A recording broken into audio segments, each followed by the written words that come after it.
day. I'm Jenna Wolf. That is the Hall of Famer, Cris Carter. That is Nick Wright. You look fantastic Happy today. Good Friday to everybody. I like it. Passover. Thank you very much. For some, so happy Good Friday, everybody. Yeah, I did 4 shows this week with Nick Wright, and then on Friday, Vanilla Ice showed up. Ice Baby. DJ Khaled. I like What's his name? Khaled. I got you. I knew what you that too. And his little son. His son's adorable. His son's the star of the family. Anyway, it's a good look. Happy holidays to everyone celebrating this weekend. We have a big Friday show.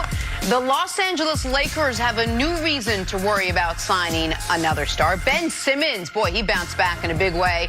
We're going to start the program off with the Golden State Warriors. As predicted, the Warriors would not let Game 2 define them, you know, when they blew a 31-point lead to the Clippers in the loss. And as predicted, Kevin Durant would not let Patrick Beverley render him useless, you know, the way he had done in Games 1 and 2. Game 3 last night, all Warriors. 132-105 was your final. Warriors taking the win. Kevin Durant, 38 points in 30 minutes of play.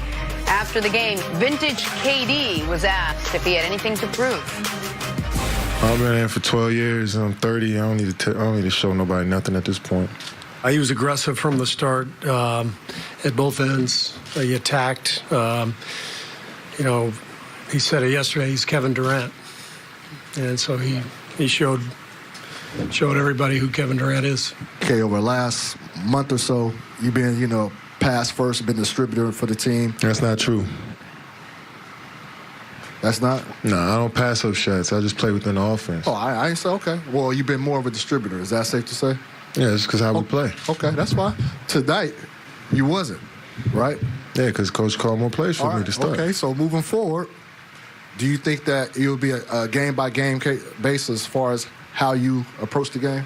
Look, I don't run the show. Any team I've ever been a part of, I'm just a player. I'm one of the guys, you know what I'm saying? So whatever my coach needs me to do, whether, no matter what it is, I just got to go out there and be prepared for it mentally and physically. So tonight, no different. All right, CC, how much did KD need a game like last night? I don't think that he needed the game because he's got a tremendous reputation. He's a natural scorer of the basketball. But it's very, very important when you start getting into series that your best players play well. Now, KD said something in the press conference that I don't necessarily agree with. When he said, I don't have anything to prove, internally, you have something to prove to yourself. That's why you're out there playing the game. He's a lover of basketball, and he has a problem sometimes with some of the other things that come with being an NBA star. So I thought last night he was going to have a good game. I didn't think that Patrick Beverley could continue, and I didn't think the NBA would allow Patrick Beverley basically to mug him. Basically hand-checking, clutching, all the things that Doc Rivers really thrived at in the NBA when he played in a lot bigger than Patrick Beverley, but that was his style. And that's what he teaches. And those tactics defensively, that's why part of the reason why Kevin Durant was upset was because no one else in the league is being guarded that way. Unless you're a big guy in the paint, they're going to allow you to get away with more things. But Patrick Beverley in Game 1, Game 2, they allowed him to play 80s defense on Kevin Durant. It did get into his head, but Steve Kerr did what most good coaches do. You have to help out your star players. Yeah, there's a lot of basketball that's one-on-one. You can clear it out, but they all need help. Steph needs help. All right, Clay needs help, and KD needed help. And what they did for him, especially early in the game, was they made it. It was a priority for him to post up. But they weren't going to throw the ball directly into the post. What they did was put him in the low post, put Andrew Bogut in the starting lineup, put him in the low post, and had another 7-1 guy screen for him coming across the lane. So then he got a little bit of space, and you could see once he was getting the ball, he was going to dribble 1 or 2 times and get his shot up. That's what Kevin Durant does. So Steve Kerr did what good coaches do. You have to still be able to help your star players out because most sports, they're not one-on-one battles. You do have one-on-one battles within the scheme, but give me some help. As Kevin Durant said, typically, I used to be able to predict when I was going to have a great game based on the game plan, based on the philosophy of what the coaches were trying to do. And then last night, Steve Kerr helped his star out. We should maybe disregard some of the things Kevin Durant said before the game and after the game, because I don't know how accurate they are. But what is accurate is this. Kevin Durant did exactly what he was supposed to do, what he needed to do, and what people who have watched him for the better part of almost a decade and a half now, 12 years, knew he could do. This wasn't, to me, the Warriors drawing up a very specific, unique game plan to this. This was Kevin Durant taking shots that he had passed up in games 1 and 2. This was Kevin Durant, despite saying, I'm not going to go out there and shoot 20-plus times, going out there and shooting 20-plus times. Well, 20 wasn't in question. He the said 30 was in question. Well, he said, I'm not going to shoot 20 to 30 times. That's what he said. Yeah, well, he was definitely trying to respond to the question. The 30 shots is out of question because that's just something that he doesn't do. So I'm not saying Kevin Durant didn't do what he was supposed to do, but when the coach comes up with a game plan, if we were doing the show and we were like, Nick, we're going to be heavy on Nick Wright in the A's and B's, you would know that you got to be able to do your job. And you could see that their game plan last night, and it was not the same as the first 2 games. Yeah, so okay, we're going to agree to disagree on that because Kevin Durant had the exact looks that he was passing up in games 1 and 2, and he was taking them. He had those mid-range jump shots available to him early in the series, but he did what he's supposed to do. He was outstanding. He got 2 fouls within 90 seconds of the game starting. He could have gotten frustrated. He could have gotten mad at the refs. One of those fouls was super questionable. Credit to Kerr for leaving him in.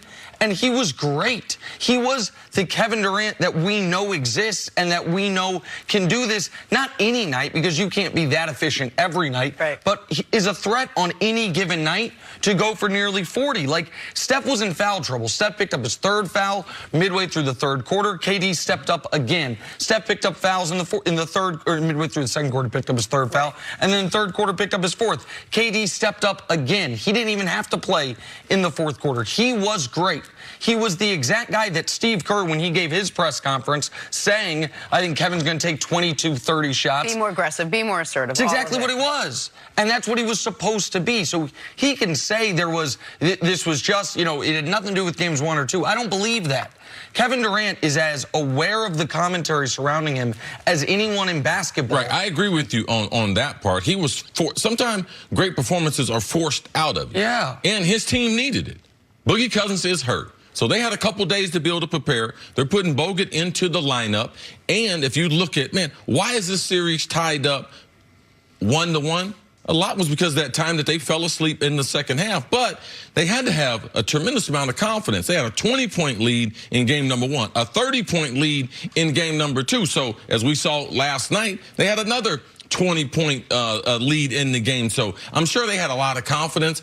Every team is making adjustments. When you look to the 3rd game of all these series, each team is making what you call a series adjustment. And this was one of the adjustments that the Warriors made, that they're going to go, instead of going through Steph, going through Clay, they were going through KD, putting Bogut into the lineup. So those are the things to me that were very obvious as far as the differences between game 1 and game 2. Even though KD ended up getting the ball in some of the same spots that he got it in game number 1.